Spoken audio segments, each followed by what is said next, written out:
Sekarang kita boleh masuk ke bab yang baru, kitab Riyadhatin Nafs. Bab mengenai riyadhah. Riyadhah artinya latihan.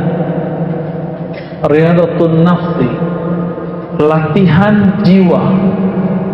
Kalau biasanya latihan fisik, misalnya kita belajar silat, karate, taekwondo, boxer, itu dilatih push up, memukul, guling, ya, supaya apa? Biar kebentuk badan fisiknya, biar lincah.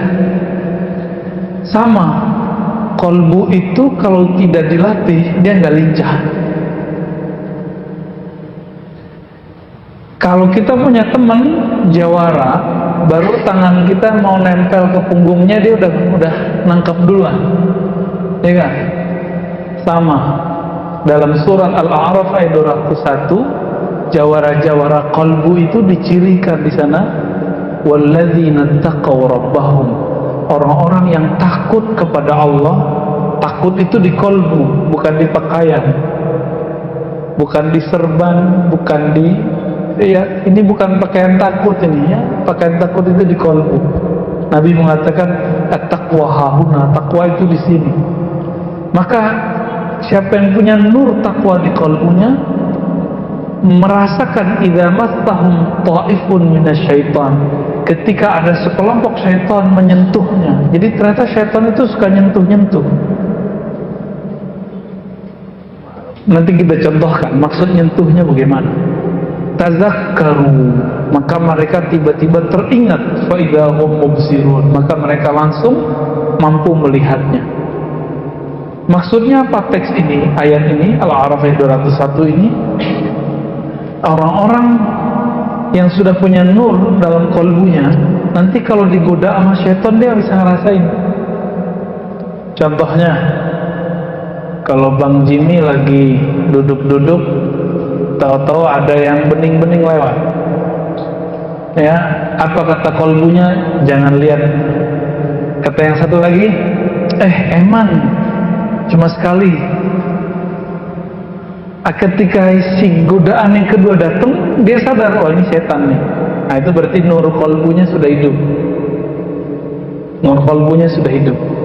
Tapi dia dengar, dia tahu kalimat itu kalah.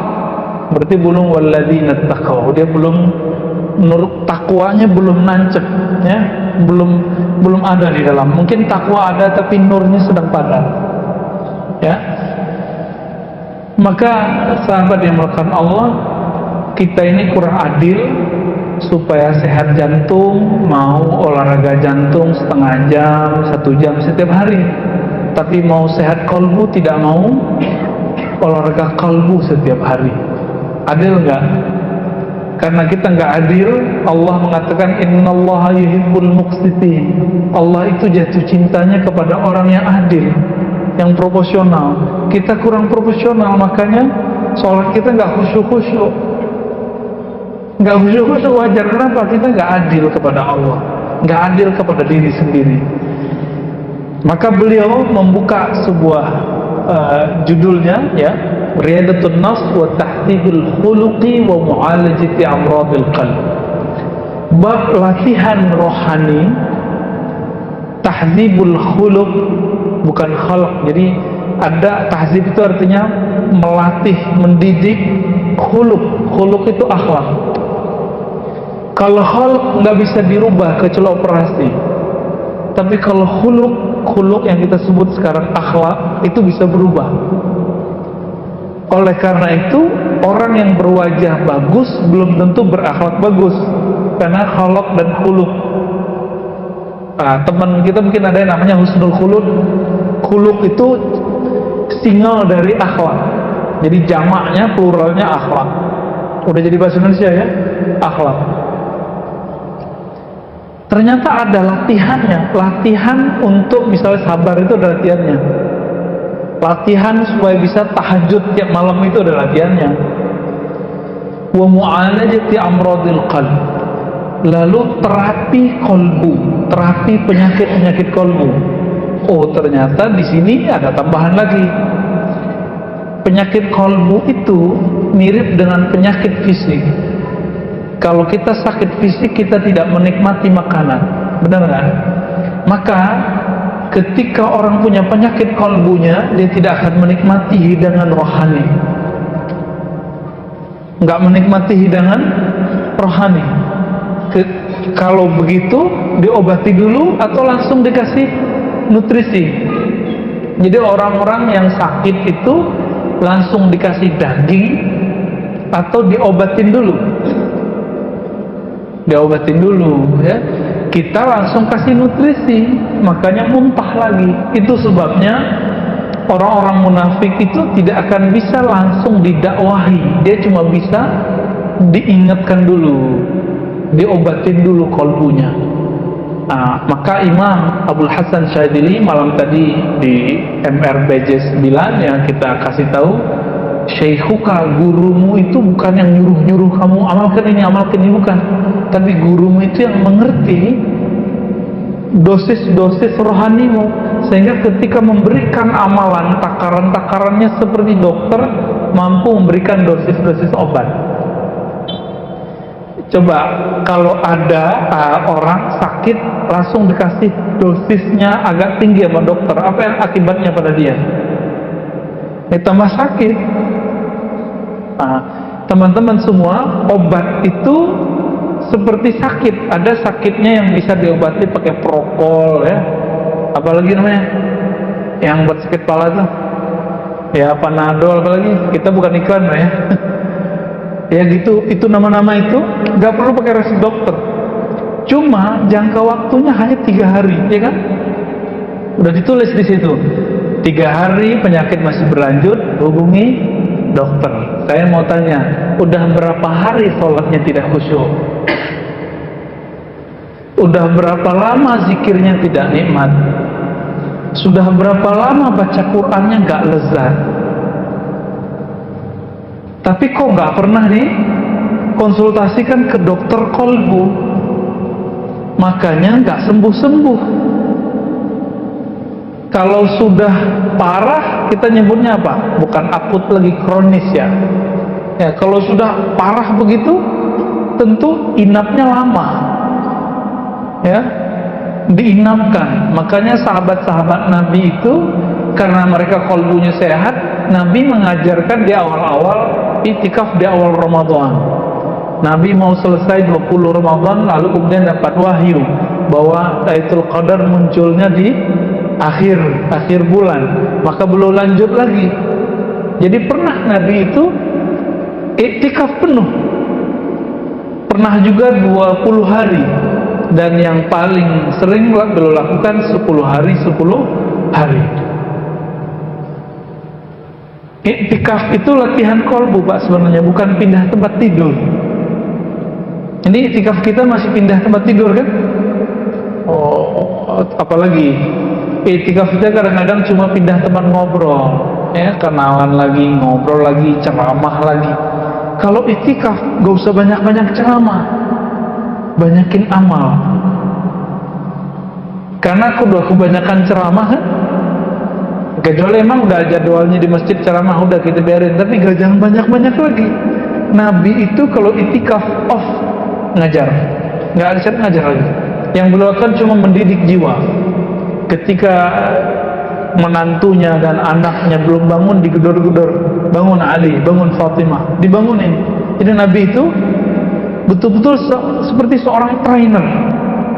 Nah, maka di sini ada sebuah istilah, Asy-Syaikh Al-Mursyid lil Murid. Ini kitab bukan kitab tarekat ya. Ini kitab tentang terapi kolbu. Imam Ibnu Qudamah ahli hadis Al-Maqdisi, mazhabnya Hanbali bukan Syafi'i. Ternyata beliau ini berguru kepada keluarga Al-Maqdisi yang mereka punya akses kepada Syekh Abdul Qadir Al-Jilani. Hasilnya ini kitabnya. Jadi semuanya punya akses ke sana karena sama-sama Hanbali. Syekh Abdul Qadir Jilani Hanbali, dan rata-rata keluarga Al-Maqdisi itu Hanbali ya. Apa kata beliau? I'lam annal khuluqal hasan sifatul anbiya was-siddiqin. Ketahuilah bahwasannya sifat baik, akhlak terpuji itu adalah pakaiannya para nabi dan siddiqin. Siddiqin itu ulama-ulama. Akhlak yang baik. Maka nabi itu bukan mewarisi gelar doktor LCMA. Nabi tidak mewarisi kemampuan baca kitab. Nabi mewarisi akhlak. Ada orang pintar baca kitab, tapi kalau di mimbarnya menakutkan Pak jadinya Pak. Berarti dia belum mewarisi akhlak Nabi, baru pintar baca kitab. Ada orang dia mewarisi ilmu fikih Nabi, tapi tidak mewarisi keramahannya Nabi Sallallahu Alaihi Wasallam. Saya sering cerita, masih ingat orang yang mimisin masjid itu secara fikih haram, tapi secara akhlak itu dibiarin. Karena Nabi membiarkan mereka, akhirnya esok-esok semua Arab Badui masuk Islam. Semua Arab Badui masuk Islam. Jadi ngalah sekali supaya menang beribu kali. Itulah Nabi Sallallahu Alaihi Wasallam. Jadi akhlak kenabian itu nggak selalu menang sendiri. Nah, kalau kita sudah mewarisi ini, sudah lengkap sudah warisannya, ya. Al-waris Muhammadi disebut. Sebaliknya, akhlak yang buruk itu beliau sebut sammun qatilun, adalah racun yang membunuh. Yang dibunuh bukan fisik ini, tapi yang dibunuh adalah qalbu. Kalau qalbu sudah sakit, tidak nikmat. Kalau sudah mati, nggak ada rasa. Nah, kalau sholatnya udah nggak ada rasanya, hati-hati tuh. Ya, jangan-jangan sholatnya orang yang sudah mati qalbunya. Nah, jangan sampai ya. Maka beliau memulai dengan bab fadilatu husnil khuluqi wa dhammi su'il khuluq, keutamaan berakhlak baik. Apa kata beliau? Takallamu fi husnil khulqi mu'taridina li samratihi la li haqiqatihi, ya. Para ulama sudah banyak membicarakan tentang akhlak yang baik, namun mereka lebih banyak berbicara tentang buahnya, efeknya, tapi belum berbicara tentang hakikatnya. Maksudnya apa ya? Lalu beliau menjelaskan bahwasannya khuluq, seperti yang saya katakan di awal, khuluq itu dapat dipandang dengan mata batin. Kita semua punya, Pak. Kita sekali lihat orang punya jadi juri. Oh, ini orang baik nih. Nah, itu yang kita lihat bukan mukanya, tapi akhlaknya. Itu Bapak Ibu, ikhwan akhwat sahabat semua, kita memandang bukan pakai mata ini, tapi lagi pakai qalbu. Pernah nggak melihat ada orang gagah, cantik, tapi kita bilang ini orang jahat? Pernah? Itu yang ngomong qalbu, yang disebut dalam bahasa Arab basirah. Berarti kita sudah bisa membedakan kegagahan fisik, kecantikan fisik bukan berarti cantik rohaninya. Coba bandingkan betapa kita setiap hari merawat wajah ini, benar gak? Bagi mbak-mbak ya, mas kayaknya kurang. Kalau perempuan setiap hari pakai bedak, pakai pembersih. Bang Adi udah ketawa tuh ya. Masuk gak? Perempuan, dan itu normal. Kalau laki-laki begitu nggak normal. Tapi kita coba lihat, apakah semua perempuan yang kulitnya halus itu kata-katanya halus? Enggak. Apakah semua perempuan yang di bleaching putih, ada yang udah putih pengennya agak sawo mateng, tapi ternyata walaupun halus kulitnya, cantik, rupawan, rupawati ya, ternyata pas dia ngomong kita kaget, belagu gitu ya. Pas kaget keluarnya kodok ya, pas kaget keluarnya ayam. itu nggak cantik. Maka al-jamal jamalul qalb, kecantikan itu adanya di kolbu. Bandingkan cantiknya Khadijah, Sayyidatuna Khadijah radhiyallahu taala anha dan Aisyah. Aisyah gadis kan? Satu-satunya istri Nabi yang gadis kan cuma Aisyah. Artinya Nabi emang nggak memburu gadis, Pak. Nabi itu dititahkan oleh Allah nikah, maka Nabi nikah. Jadi Nabi nikah itu bukan karena kehendak dirinya, tapi karena perintah dari Allah. Ketika terakhir menikah dengan Zainab binti Jahas, turun lagi ayat tidak boleh nikah. Nabi nggak nikah lagi. Padahal saudaranya dari kalangan Nabi Allah, Nabi Sulaiman berapa istrinya? 600 plus 400, 1000 Nabi Bani Israel. Yang sekarang orang-orang yang beragama ikut Israel, baik Israel Isa atau Israel Musa, ngejek-ngejekin kita. Muhammad tuh hypersex. Ya siapa yang hypersex? Ya. Kalau Nabi mau istrinya berapa? 1000 dong seharusnya. Tapi Nabi enggak tuh. Ya. Istrinya malah cuma 11. 13 cerai 2, 11 meninggal 2, sisa 9. Itu pun yang gadis cuma 1. Betapa tidak kerennya di zaman Nabi, orangnya gagah, terkenal, Rasulullah dapatnya itu janda semua kecuali Aisyah. Berarti Nabi bukan orientasinya seksual. Orientasinya apa? Beliau orientasinya adalah keindahan akhlak. Satu kali Nabi bengong gitu ya, apa kata Aisyah? Engkau mikirkan apa wahai Rasulullah? Apa jawaban Nabi? Aku teringat Khadijah. Cemburu. Cemburu. Normal itu. Yang berani cemburu begitu cuma Aisyah. Yang lain cemburunya gak bisa mengekspresikan seperti Aisyah. Apa kata Aisyah? Masa nenek rempong gitu masih diingat? Ya, berani ngomong begitu. Tapi itu dalam dunia rumah tangga itu biasa kan? Apa kata Nabi? Wahai Aisyah, istriku termuda, tercantik, Khadijah itu bersamaku di saat engkau tidak ada. Quraisy sedang menghadangku, mereka sedang mengusirku, sahabat-sahabatku diancam, lalu beliau menyokongku dengan semua yang dia punya. Makanya kenangan bersamanya tidak bisa hilang. Pertama dapat wahyu, Aisyah nggak bilang, Muhammad ente gila, nggak bilang gitu. Jadi Nabi Muhammad cerita, saya didatangi oleh makhluk bersayap 360 kiri kanan, lalu mendekat, lalu membacakan Iqra, bla bla bla bla bla bla begitu. Kalau istri-istri sekarang mungkin bilang, Mas, kamu ketemu jin apa sih gitu? Gila nih ya. Pulang-pulang dari Gua Hiro gila nih. Kalau mungkin Nabi kalau nikah sama perempuan-perempuan sekarang begitu.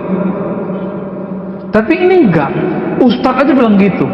Ada salah seorang ustadz di TV, jamaahnya itu pengobatan. Nanya, Ustadz kalau saya baca ayat ini sekian kali gimana? Apa kata ustadznya? Oh hati-hati nanti didatangin jin. Baca ayat kok didatangin jin, dari mana itu? Ya, ajaran dari mana itu? Itu ustadz loh. Apalagi dia bukan ustadz gitu. Akhirnya Aisyah sadar diri, disebut insaf, munsifah, ya. Oh iya, saya waktu itu masih bocah kecil, tapi Aisyah sudah berkorban. Jadi sahabat yang melakukan Allah, Nabi SAW itu teringat Khadijah bukan fisiknya, tapi teringat akhlaknya. Dapat wahyu malah dikuat-kuatin, kamu normal, orang baik, gak mungkin didatangi makhluk-makhluk yang jahat. Begitu nguatinnya. Maka siapa yang mewarisi ilmu Khadijah, akhlak Khadijah, dia tidak pernah membuat sedih suaminya. Dia selalu menguatkan suaminya. Ya, kalau pewaris Aisyah beda lagi, cerdas, tapi tajam. Perlu juga tuh ya. Maksudnya perlunya apa? Nambah? bukan gitu ya. Udah ngeres aja ke sono ya.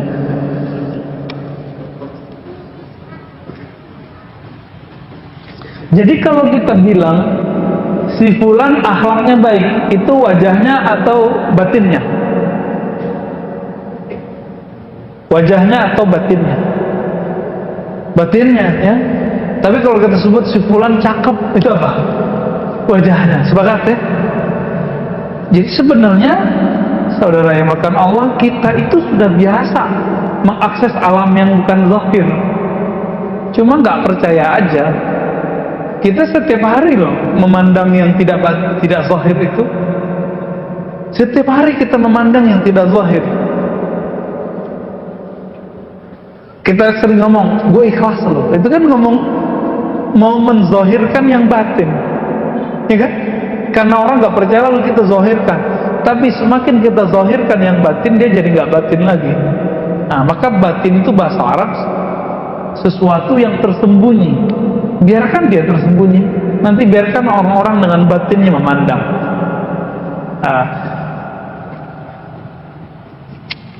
Lalu beliau mengatakan, fal jasadu mudrakun bil basar. Jadi yang saya tanyakan barusan disebutkan sini. Maka kegagahan pada jasad dapat dilihat dengan mata fisik.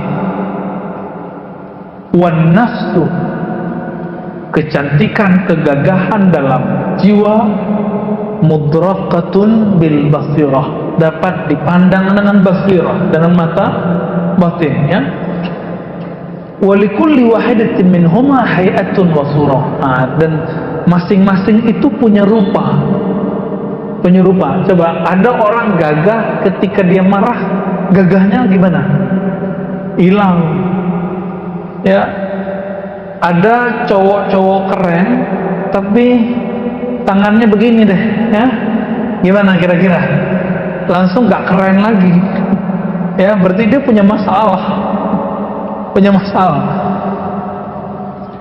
Apa yang paling mengejutkan saya di sini, di teks ini, belum bacain ayat, tulisin ayat surat Shad 7172, tapi penafsirannya ini yang bikin saya kaget.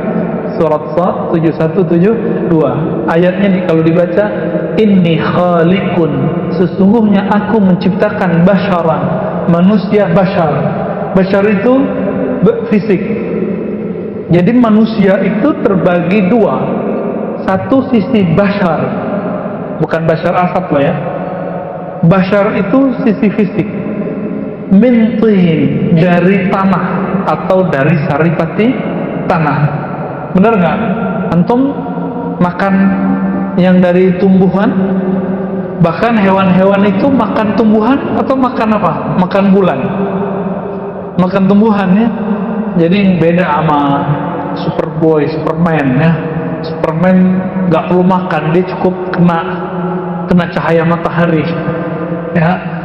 Itu alam imajinatif itu. Lalu apa kata beliau? Ada ayat berikutnya bahwa di dalam diri kita ada sesuatu yang bukan dari tanah ini, bukan dari bumi. Antum itulah yang disebut alien. Fa idza sawaituhu, kalau si tanah itu, saripati tanah itu sudah diaduk, diolah sehingga menjadi janin, sawaituhu, aku sempurnakan fisiknya, nafakhtu fihi min ruhi, baru aku install namanya roh, ditiupkan roh di situ. Dan Allah menyebutnya ruhi, roh milikku. Perbedaan agama sebelah mengartikan itu rohku sendiri, zatku. Sehingga Nabi Isa itu disebut rohnya Tuhan, padahal maksudnya roh milik Allah.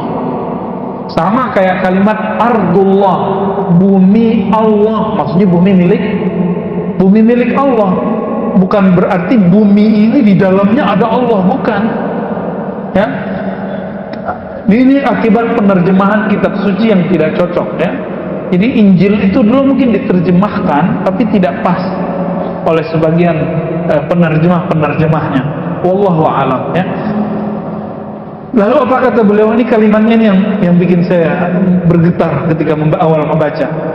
Fanabbaha ala annal jasada mansubun ilatin. Allah mengingatkan kamu wahai manusia bahwa tubuh fisikmu ini dia berasal dari tanah. Mansubun, dia dinisbatkan ke tanah. Berarti nanti semua yang berbau tanah itu miliknya, itu tempat pulang kampungnya. Jadi pulang kampung kita emang ke tanah. Antum lahir di mana? Itu kampung KTP, kampung akte lahir. Tapi kampung kita itu bisa di tanah mana aja. Namun ingat, kita punya makhluk alien di dalamnya, namanya roh. Yang ini kampungnya bukan di Aceh, bukan di Padang, bukan di Jawa, bukan di Sunda, bukan di Kalimantan, bukan. Yang ini bernama roh itu kampungnya di negeri yang lain. Disebutkan di sini, waruhu mansubun ilaihi, dan roh itu berasal dari hadiratnya. Disebut rohku, roh milikku. Jadi sebelum ditiupkan roh itu, roh kita diminta bersaksian, dan dia menatap Allah Ta'ala. Itu yang ayat yang masyhur di surah Al-A'raf, alastu birabbikum. Masih ingat? Bukankah aku Rabbmu? Jadi antum sadar atau tidak, kita ini semua pernah bertemu Allah. Kita semua ini. Jadi sebelum kita ketemu di sini, kita udah bareng di sono. Ngapain? Kita udah ketemu Allah. Jadi sekarang walaupun antum nggak tahu nama sampingnya, dulu udah bareng. Dalilnya ini, kemudian hadis Nabi, innal arwah junudun mujannadah, hadis Sahih Muslim. Roh itu dia berbaris-baris. Kalau dia kenal dia akan akrab, kalau dia nggak kenal dia akan menjauh. Hadis Sahih Muslim. Jadi kita udah ketemu sebelumnya. Cuma sekarang ada yang nggak hafal kan namanya. Tapi roh itu bentuknya lebih bagus dari tubuh fisik ini, lebih ideal. Di saat itu, di alam roh itulah Allah memuliakan, memberi anugerah kepada semua roh, memandang kepada sumber roh. Jadi makna inna lillahi wa inna ilaihi raji'un itu jadi nggak serem sebenarnya. Coba terjemahin, inna lillahi, coba terjemahin, sungguh kami milik Allah, ya kan? Maksud lainnya, kami berasal dari hadiratnya, dari alam roh yang kepunyaannya. Lalu kalimat berikutnya, wa inna ilaihi raji'un, lalu kami nanti akan pulang kampung ke hadiratnya. Pengen gak pulang kampung? Pengen mati gak? Gak mau. Kalau pulang kampung mau. Maksudnya apa? Kalau saya biayain pulang kampung ke kampung fisiknya, pada seneng kali ya, gratis kita bayarin tiketnya pada mau pulang nih kayaknya. Tapi kalau saya biayain pulang kampung ke alam sana, mau nggak? Nggak mau ya, padahal nggak bayar lah ya. Kok nggak mau? Berarti kita belum kenal alam kampung rohani. Pulang kampung itu menyenangkan nggak? Tunggu dulu. Kalau masih mahasiswa, masih siswa, pulang kampung mah enak. Di kampung udah ada yang nanggung. Tapi kalau sudah bermuka-muka begini nih, pulang kampung nggak punya rumah di kampung, mau tinggal di mana? Pulang kampung nggak pernah bangun kampung, malu. Pulang kampung dulu punya kasus di kampung, malu pulang. Pulang kampung tapi nggak pernah nyapa-nyapa orang di kampung, berani pulang nggak? Nggak berani. Kawan kita ada salah seorang udah 35 tahun nggak pernah pulang kampung. Saya tanya, kok kamu nggak pulang? Dalam hati aja dia jawab ya, tapi mukanya udah menjawab, saya udah tahu. Malu gitu, mukanya langsung malu. Gimana mau saya pulang kampung? Saya nggak pernah buat apa-apa di kampung, nggak pernah kirim apa-apa ke kampung, nggak pernah nyapa orang kampung, nggak punya tanah di kampung, nggak punya rumah di kampung. Jadi antum itu sebenarnya kalau mau pulang kampung itu akan senang, pede kalau pulangnya pakai Fortuner atau Alphard gitu ya. Kalau pesawat yang VIP. Jadi kalau orang tanya, naik apa dek? Nggak naik kapal apa tuh, kapal yang pakai pisang itu ya itu nggak pakai kapal getek itu ya, tapi pakai apa? pakai pesawat Garuda, wih, pesawat batik. Kalau yang nggak bawa dikit teman, Lion gitu ya. Udah siap-siap kayak angkot di atas deh, muter-muter dulu baru turun. Kita kemudian bangga dengan kendaraan yang kita naiki, tapi lebih bangga lagi, ini mohon maaf ya, yang paling senang pulang pakai kendaraan itu orang mana? Pakai mobil. Itu orang kampungnya Ustadz Sandy ini ya, baru beli Avanza bawa pulang langsung, beli Karimun aja bawa pulang, apalagi punya Alphard bawa pulang gitu ya semua. Kenapa? Pengen nunjukin ke orang kami jadi tren ya. Bapak ibu saya kan bilang, nah pulang tuh jangan pakai pesawat mulu, pulang tuh bawa mobil. Saya mikir capek pakai mobil, tapi itu bagi orang tua membahagiakan. Sampai sekarang belum pernah pulang pakai pakaian kuda roda 4 ya, kuda Jepang itu ya. Kuda logam apa kuda mesti apa sih namanya, belum pernah. Karena bagi saya untuk apa sih gitu, nggak penting amat sih, tapi bagi orang tua itu membanggakan. Maka teman-teman semua, ini mirip mau pulang kampung disambut pede bahagia nggak? Apa kata Nabi? Mau bikin rumah villa di kampung rohani? Nabi mengatakan, man shalla isnatai asyrata raka'atan, siapa yang sholat 12 rakaat setiap hari, banallahu lahu baitan fil jannah, Allah bangunkan satu istana di surga, satu villa di surga. Mau? Jadi sholat sunatnya jangan kurang di luar tahajud nih ya. Di luar tahajud kita punya 12 rakaat, itu yang disebut rawatib. Kalau nggak bisa kejar sunat rawatib, ya kejar di duha. Nggak bisa di duha, ya di sholat sunat mutlak. Masih ingat Ali Zainal Abidin bin Husain, anak Husain, itu karena dia ditahan tahanan rumah, nggak boleh keluar, kerjanya cuma zikir, sholat. Berapa rakaat dia sholat setiap hari? 1000 rakaat. Coba bagi 12, udah berapa tuh? 120 ya? 120 villa tiap hari. Gila itu ya. Itu tajir banget tuh. Kalau pulang, maka Nabi mengatakan, ini level anak-anaknya Husain. Nabi mengatakan, Husain sayyida syababi ahli jannah. Husain itu ayahnya Zainal Abidin adalah pemimpin pemuda-pemuda yang masuk surga. Kabar gembiranya, antum yang sudah ubanan, yang sudah keriput, yang sudah ompong, itu nanti jadi pemuda semua. Dan pemimpin kita bernama Husain Hasan ya. Anaknya Husain setiap hari berapa? 1000. Gimana kalau Husain itu saya nggak tahu.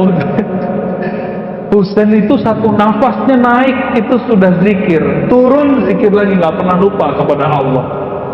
Itu Husain. Kita sholat aja lupa kepada Allah, gimana mau bangun? Jadi udah bangun rumah di surga, tapi keropos, baru 3 hari runtuh.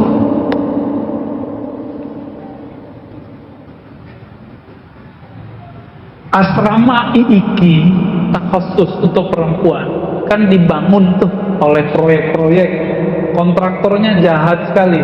WC-nya nggak di apa namanya tuh yang dikasih semen apa banyak itu kerikil-kerikil banyak, di bawahnya itu ternyata masih tanah, diinjek langsung gerah. Itu baru belum lama ya, kebakaran asrama IIKI, masih ingat gak sebelumnya? Penghafal Quran dari kalangan perempuan itu asramanya apa? Jadi si pemberi dana oke, kontraktornya kurang ajar. Mungkin kontraktornya bener, tapi tukangnya kurang ajar. Itu. Nah, makanya kita kalau beramal itu betul-betul detail, diliatin, dipelototin pakai kolbu satu-satu. Jangan cuma merhatiin takbir assalamualaikum doang. Ya, apalagi merhatiin kaki kawan. Ya, kita lagi mau makuk rumah, tapi yang kita lihat orang makuk samping ya, hancurlah tangannya. Ini ilustrasinya. Orang-orang yang membangun rumahnya di surga tapi dia tidak memperhatikan bahannya, kualitasnya, baru sehari udah roboh. Nah, inilah nasib orang-orang yang tidak memelihara kolbunya dalam sholat. Bilang ini, capek ah, malam tadi tahajud 11 rakaat, aduh, betisku naik, gitu ya. Malam tadi 1 juz, langsung roboh, ya, roboh langsung. Maka Nabi mengatakan 3 hal yang bisa menghancurkan, salah satunya ujub, merasa dirinya keren, gitu, lalu diceritakan ke orang. Maka ingat-ingatlah, mungkin kita sudah banyak bangun, tapi nggak dijaga. Udah bagus, rumahnya udah bagus, tapi nggak dibersihin, gimana? Ya kotor lagi, gitu. Maka teman-teman yang menggunakan Allah, jika ingin pulang kampung indah, maka bangun di sana istana. Siapkan kendaraan yang bagus. Kalau perlu kita punya prestasi, nanti diundang pulangnya, dapat undangan gratis. Itu yang dibacakan dalam surah Al-Fajr. Ya ayat Tuhan, nafsul mutmainah, itu undangan kematian gratis, Pak. Mau nggak diundang? Diundang oleh yang punya langit dan bumi. Maka orang-orang ini kalau diundang, disambut oleh makhluk langit dan ditangisi oleh langit makhluk bumi. Kita ini ketika lahir, kita nangis, orang yang nyambut gimana? Ketawa, senyum. Tapi kita nggak tahu ketika kita meninggal nanti orang senyum apa nangis. Kira-kira gimana, Pak? Ibu, Mbak, semua, kita yang mana nih? Ketika ada salah seorang ustadz meninggal ibunya, itu ramai kan ke sana, saya langsung sedih. Ya Allah, ini yang terkenal anaknya, tapi ibunya dapat keberkahan. Oh, ternyata anaknya itu jadi seperti ini karena didikan ibunya. Poin, ketika meninggal itu ribuan orang datang, sholat gaib di mana-mana, dapat keberkahan. Kita mikir, kita yang dakwah ini yang mana nih ya? Maka teman-teman semua, disebutkan di hadis Nabi, innamal a'mal bil khawatim. Amal itu tergantung endingnya, tapi ending itu tergantung dalamnya. Jika di dalamnya benar, nanti akhirnya benar. Jadi apa kata beliau? Beliau sedang mengenalkan kampung kita. Kampung kita bukan di Padang, bukan di Pekanbaru, bukan di Jambi, bukan di Kalimantan, bukan di Jawa, bukan di Sunda, bukan di Betawi, bukan. Kampung kita bernama alam roh. Nanti bakal pulang ke sono. Jadi jangan kemudian terlalu nyaman dengan tubuh ini. Tubuh ini terlalu lemah untuk memikul roh. Coba lihat, Pak, punggungnya udah mulai sakit-sakit belum? Kepalanya udah sering masuk ya berat gitu ya. Makan gaji-gaji dikit berat. Ini nggak bisa, emang di sini bukan surganya roh. Dulu masa kecil emang enak kalau makan apa aja naiknya ke atas, Pak. Kalau sekarang makan apa aja maju ke depan, makin kiri kanan. Semuanya tuh sama aja tuh ya. Sama saya juga begitu. Udah beda. Jadi ternyata tubuh ini punya masa, punya limit untuk berkembang. Selebihnya seharusnya kita mengembangkan roh. Tetap kita makan, minum, puasa dan segala macamnya, tapi kita mengembangkan roh. Maka kita kasih rumus, setiap kali jatah fisik dikurangi, maka jatah rohani bertambah. Contoh, kenapa dalam Islam ada puasa? Supaya orang punya ketajaman kalbu, rasa empati terhadap orang susah. Itu rahasianya.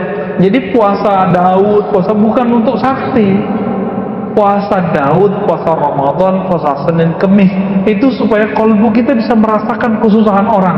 Itu yang disebut ahli makrifat, bukan yang bisa baca hati orang itu, Pak. Itu mah tukang apa, gosip gitu ya, sok tahu baca hati kita. Itu untuk apa? Tapi orang yang kata Nabi, la yu'minu ahadukum, kamu gak sempurna imannya. Kamu tidur kenyang, tetanggamu tidur kelaparan. Orang yang ngerti itu yang disebut ahli makrifat. Itu yang disebut ahli thariqat. Itu yang disebut ahli ma'rifatullah, ahli hakikat itu. Yang kan sekarang orang banyak ya. Saya lihat beberapa sahabat kita udah mulai kajian syariat, tarekat. Aduh, serem amat sih bahasannya ya. Tapi nggak apa-apa kalau mau tahu.